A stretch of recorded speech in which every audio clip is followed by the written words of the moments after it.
सहनाववतु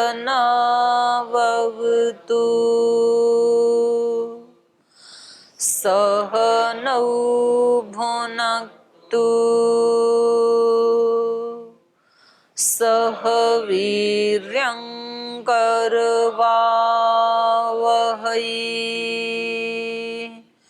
तेजस्विनावधीतमस्तु मा विद्विषावहै ओम शांति शांति शांति।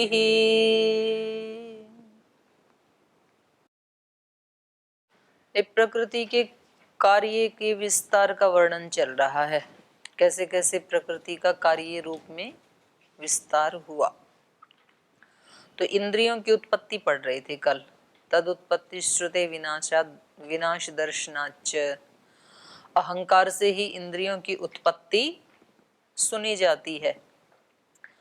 तो कह रहे हैं कि जो इन अधिष्ठानों को, इंद्रियों के जो अधिष्ठान आश्रय जिसमें इंद्रियां रहती हैं अर्थात गोलक, इनको ही जो इंद्रियां मानते हैं वो लोग तो क्या हैं, भ्रांत हैं।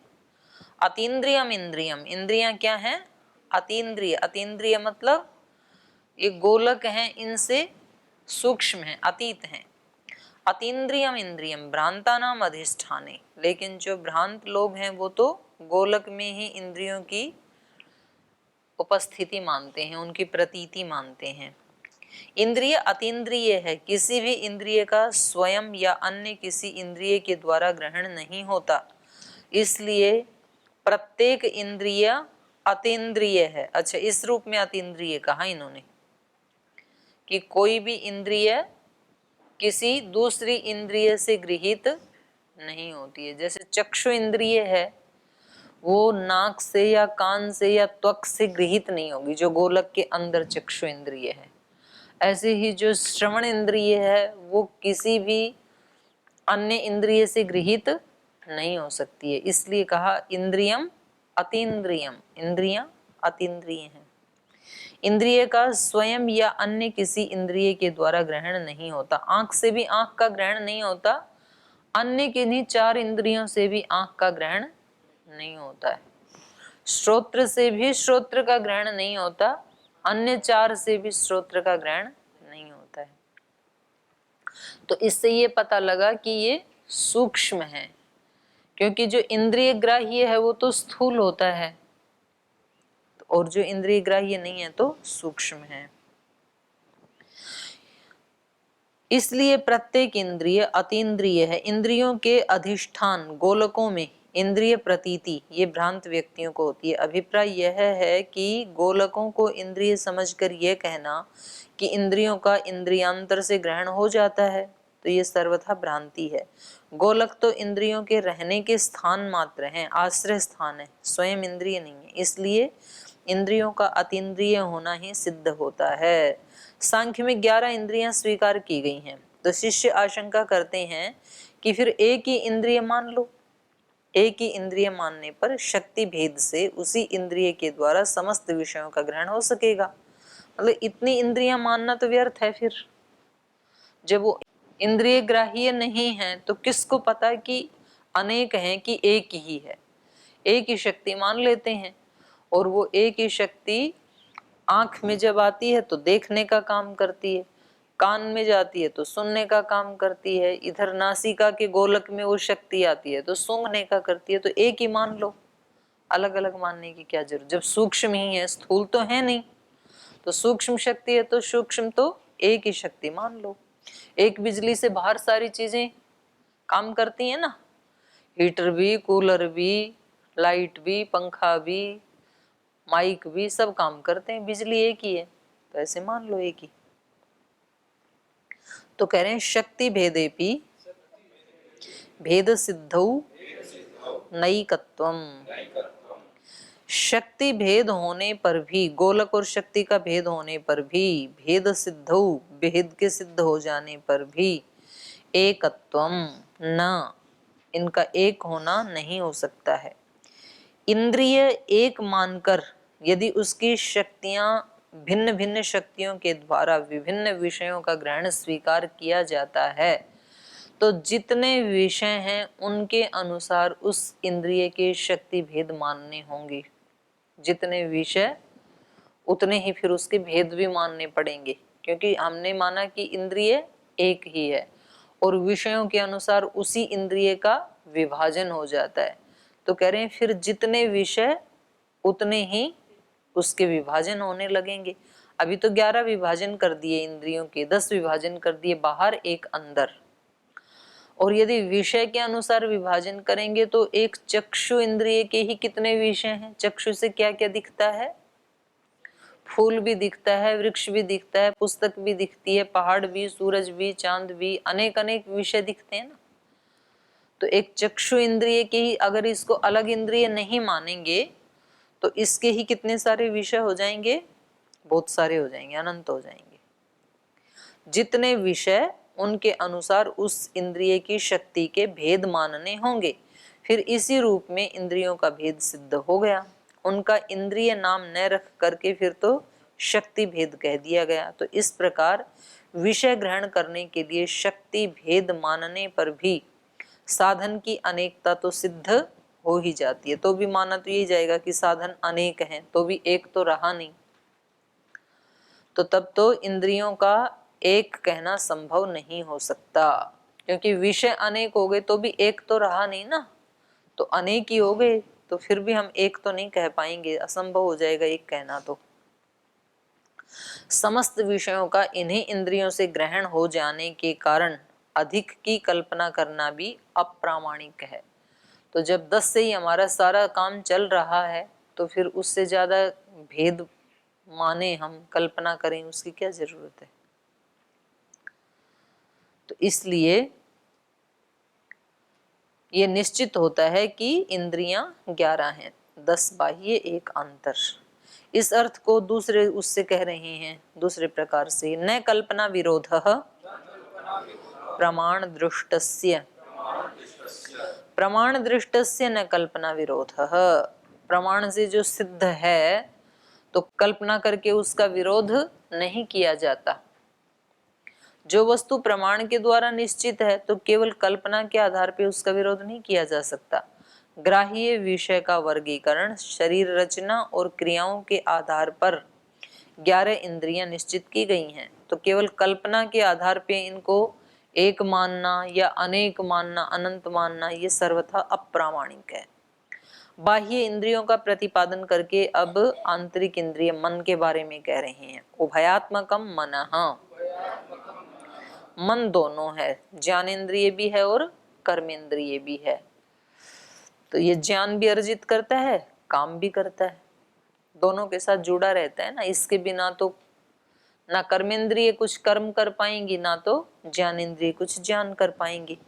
समस्त इंद्रियों के बीच में मन उभयात्मक है, ज्ञानेंद्रिय और कर्मेंद्रिय दोनों के साथ इसका संपर्क रहता है, क्योंकि कोई भी इंद्रिय मन के सहयोग के बिना अपने विषय में प्रवृत्त नहीं होती।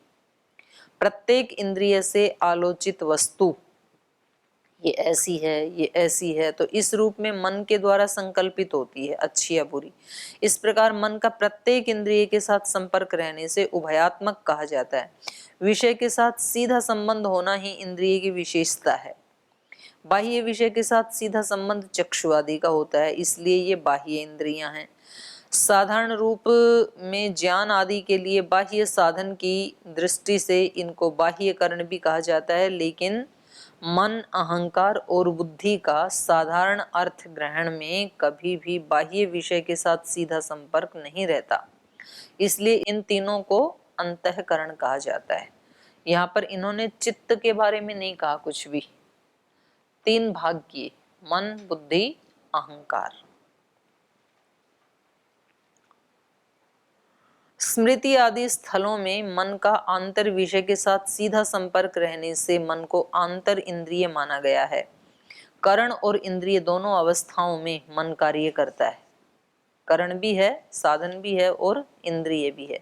इस रूप में भी इसको उभयात्मक कहा जाता है। एक होता है करण, एक होता है इंद्रिय। साधन भी है ये। साधन तो कब होगा, जब कर्मेंद्रिय बनेगा तब साधन हो जाएगा। और इंद्रिय जब ये ज्ञान आदि अर्जित करता है। एक ही अहंकार के उपयुक्त रूप में विविध इंद्रियों का उत्पादन कैसे हो जाता है? प्रश्न क्या है? अहंकार तो एक है, तो एक ही अहंकार से उपयुक्त रूप में विविध इंद्रियां कैसे उत्पन्न हो जाती हैं? भाई कारण रूप एक है तो एक कार्य रूप होना चाहिए ना। जैसे तंतु है तो तंतु से क्या बन सकता है? वस्त्र बन सकता है केवल। तो इससे अहंकार तो एक है और उससे बन गई तीन तरह की चीजें। एक ज्ञानेंद्रियां बन गई, कर्मेंद्रियां अलग बन गई, मन उभयात्मक बन गया। तो ऐसे कैसे हुआ? उसका उत्तर दे रहे हैं। गुण परिणाम भेदात नानात्वम अवस्थावत। गुणों के परिणाम के भेद से इन इंद्रियों में नानात्व आ गया, अवस्था की तरह। सत्वरजतम गुणों के परिणाम विशेष के कारण नाना इंद्रियों की उत्पत्ति हो जाती है। गुण परिणाम इतना विचित्र है और चमत्कार पूर्ण है कि गुणों की विषमता अर्थात न्यूनाधिकता की विशेषता से इनके विचित्र परिणाम होते रहते हैं। इस प्रकार एक ही अहंकार सत्व आदि गुणों के परिणाम विशेष के कारण विविध इंद्रियों को उत्पन्न कर देता है, जिनमें रूप आदि विभिन्न विषयों के ग्रहण की सीमित सामर्थ्य निहित रहती है। चक्षु सीमित सामर्थ्य इसलिए कहा क्योंकि चक्षु रूप को ही ग्रहण कर सकती है, श्रोत्र केवल शब्द को ही ग्रहण कर सकता है, अन्य विषय का ग्रहण इनके द्वारा नहीं किया जा सकता। तो इस रूप में सीमित सामर्थ्य है। जैसे एक ही देह का बाल्य, कौमार, यौवन, वार्धक्य आदि अवस्थाओं के रूप में विविध परिणाम होता है। शरीर एक ही है, परिणाम अलग हैं, चार हैं। ऐसे ही एक अहंकार अनेक रूप सृष्टि कर देता है। ये केवल इंद्रिय सर्ग में नहीं, भूत आदि नामक जो तामस अहंकार है उसके लिए भी यही बात है, क्योंकि उससे भी क्या बन रहे हैं? तामस अहंकार से भी 5 तन्मात्राएं। और इंद्रियां कौन से अहंकार से बनी बोलो?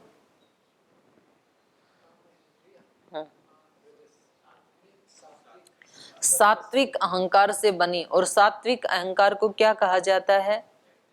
वैकृत। और इसको राजस अहंकार को क्या कहते हैं? तेजस। तो करें ये सब क्या है? ये गुण परिणाम की ही विशेषता है। जैसे एक ही देह बाल्य, कौमार, यौवन, वार्धक्य आदि अवस्थाओं के रूप में विविध परिणाम होते हैं, ऐसे एक ही अहंकार अनेक रूप में सृष्टि कर देता है। ये केवल इंद्रिय सर्ग में नहीं, भूतादि नामक तामस अहंकार से 5 तन्मात्र रूप विविध सृष्टि होती है। ये सब गुण परिणाम की विशेषता का चमत्कार है। ज्ञानेन्द्रिय और कर्मेंद्रियों के विषय का निरूपण कर रहे हैं। रूपादि रसमलांत उभयोः, उभयोः इन दोनों इंद्रियों के विषय रूपादि रसमलांतः, रूप से लेकर रस और मल पर्यंत हैं। ज्ञानेन्द्रिय और कर्मेंद्रियों के जो विषय हैं, चक्षु, त्वक, श्रोत्र, रसन, घ्राण, इन 5 ज्ञानेन्द्रियों के विषय यथाक्रम रूप, स्पर्श, शब्द, रस और गंध हैं। और वाक, पाणी, वाक, हाथ, पैर, पस्त, गुदा इनके क्रमानुसार बोलना, लेना, देना, पकड़ना, चलना, आनंद, मलोत्सर्जन, ये इनके विषय हैं। तो इंद्रियां करण हैं, और जिसके करण हैं तो सूत्रकार निर्देश करता है दृष्टृत्वादि आत्मनः करणत्वम इंद्रियाणाम। दृष्टृत्वादि जो धर्म हैं ये आत्मनः, आत्मा के हैं। और ये इंद्रियां क्या हैं? करणत्वम, ये उसके साधन हैं। देखना आदि जो है ना, ये किसके धर्म है? कौन देखता है आंखों के माध्यम से? आत्मा ही देखता है, क्योंकि वो जब निकल जाता है तो आंखें तो ऐसी ही रहती हैं, लेकिन दिखता तो नहीं है। तो ये सब झरोखे हैं। जैसे कोई राजमहल में बैठ के कोई राजा कोई रानी वो झरोखे से देखता है बाहर का सारा संसार, ऐसे आत्मा इन झरोखे के माध्यम से बाहर सब देख रहा है, खुद अंदर बैठा है। उसमें उपनिषद में भी आया था ना ये। समस्त इंद्रियां करण हैं, किसी के साधन हैं। कहा जा सकता है कि सब इंद्रियों की एक समान स्थिति है कि वे किसी के साधन मात्र रूप में उपस्थित होती हैं। चक्षु साधन बनकर रूप को जिसके लिए प्रस्तुत करता है वो इसका दृष्टा है। दृष्टित्व अर्थात दृष्टा होना ये आत्मा का स्वरूप है। तो आदि शब्द से वो आत्मा क्या है? श्रोता, स्पर्शयिता, रसयिता, घ्राता, माने इन सब इंद्रियों के माध्यम से विषयों का ग्रहण करने वाला कौन है? आत्मा ही है। ये समझना चाहिए। तो जैसे करण साधन होना इंद्रियों का स्वरूप है, ऐसे ही दृष्टा, श्रोता, भोक्ता, कर्ता ये आत्मा का स्वरूप है। तीनों अंतःकरणों के असाधारण व्यापार का निर्देश कर रहे हैं। अब तीनों अंतःकरण कौन से हैं? मन, बुद्धि, अहंकार। त्रयाणाम स्वलक्षण्यम, तो तीनों अंतःकरणों के स्वलक्षण होना, इनका अपना अपना धर्म है, अपना अपना कार्य है, व्यापार है। महत, अहंकार और मन, इन तीनों अंतःकरणों का अपना अपना जो विशेष लक्षण है वही इनका असाधारण व्यापार है। अध्यवसाय वृत्तिक महतत्व है। महतत्व मतलब बुद्धि। तो बुद्धि का व्यापार क्या है? निश्चय करना, अध्यवसाय करना। उसकी असाधारण वृत्ति है ये। साधारण वृत्ति तो क्या है? साधारण वृत्ति क्या है इनकी सबकी?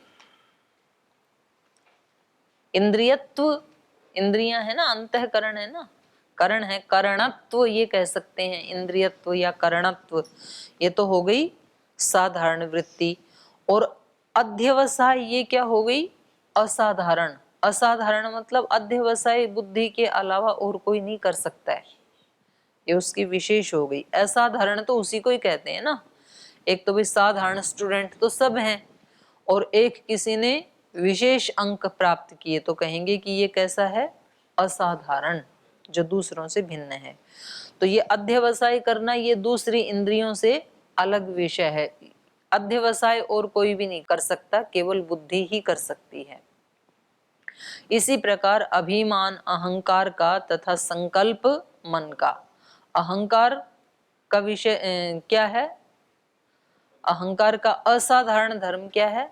अभिमान, मैं हूं ये। और मन का असाधारण व्यापार क्या है?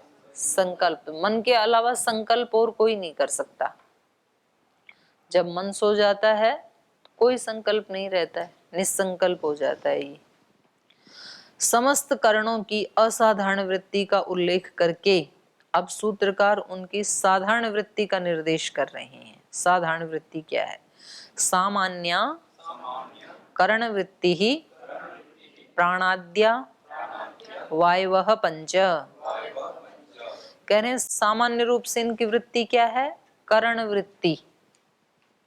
करण है ना, तो करणत्व ही इनकी सामान्य वृत्ति है। किनकी? ये जो प्राण आदि 5 इंद्रियां हैं वायु रूप से।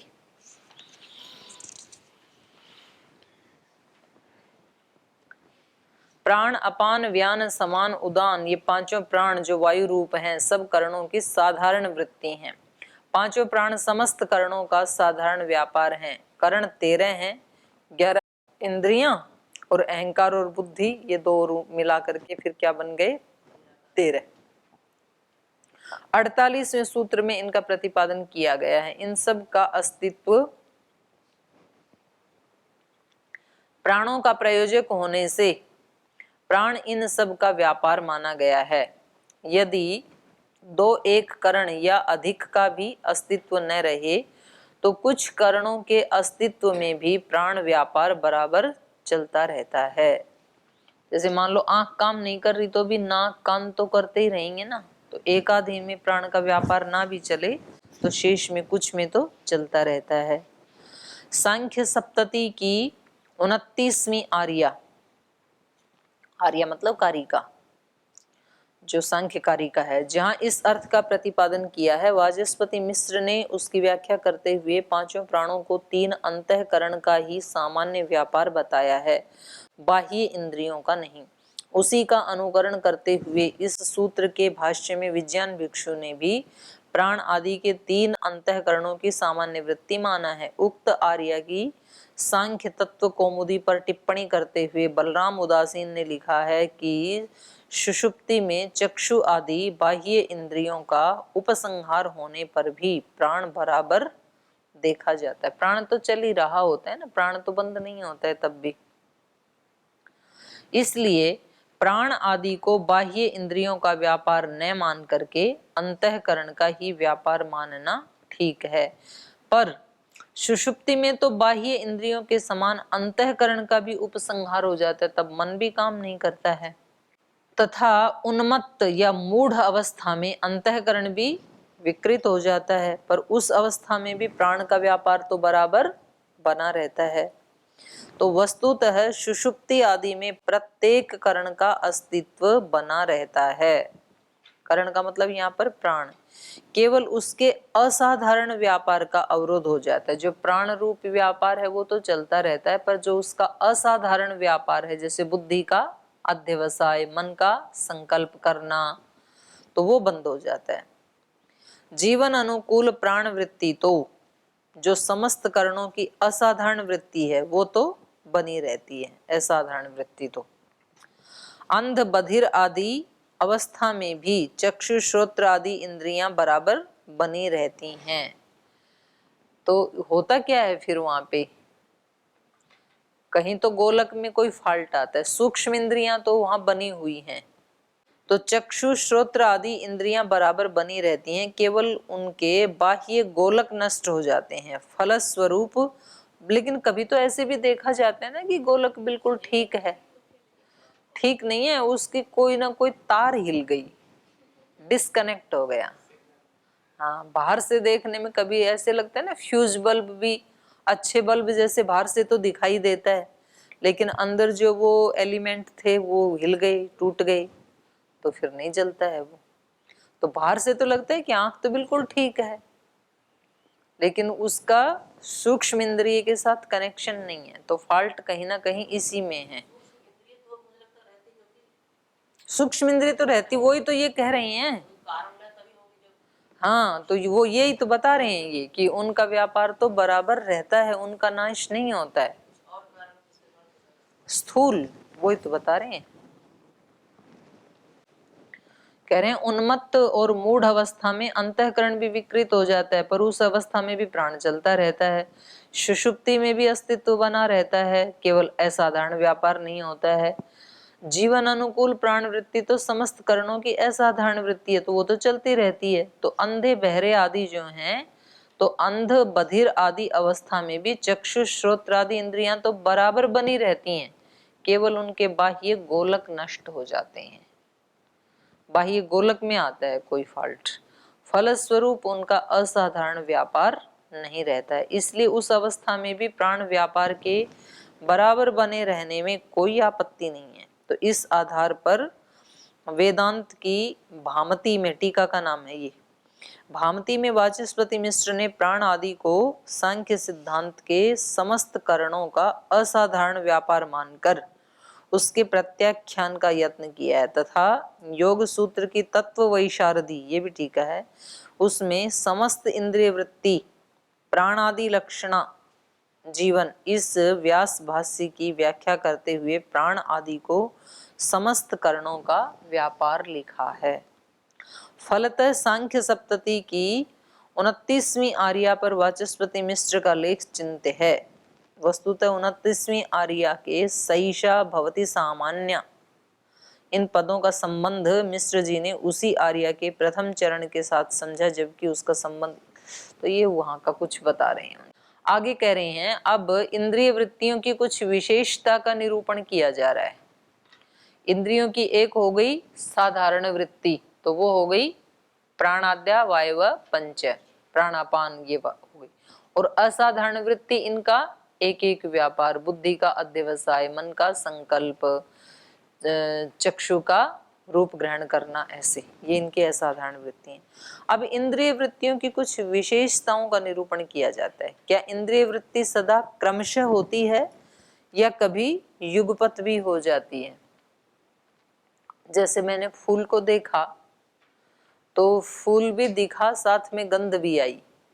तो पहले फूल दिखा उसके बाद गंध आई, ऐसा है? या फिर ये भी देखते ही पता चलता है कि वो तो मुलायम है फूल और इसका जो डंठल है ये कठोर है। तो रूप का देखना ये चक्षु इंद्रिय का विषय है, मुलायम है या कठोर है ये त्वग इंद्रिय का है, गंध ये घ्राण इंद्रिय का है। लेकिन ये तीनों ज्ञान तो उत्पन्न हुए ना मेरे को, तो कह रहे हैं ये तीनों ज्ञान क्रमशः उत्पन्न होते हैं, एक के बाद दूसरा फिर तीसरा, या तीनों साथ ही होते हैं? आपको क्या होते हैं? जैसे फूल देखा तुरंत पता नहीं चलता है कि ये लाल है, और इसकी गंध का भी पता चलता है और उसके स्पर्श का भी पता चलता है। आपकी अनुभूति बताओ ना।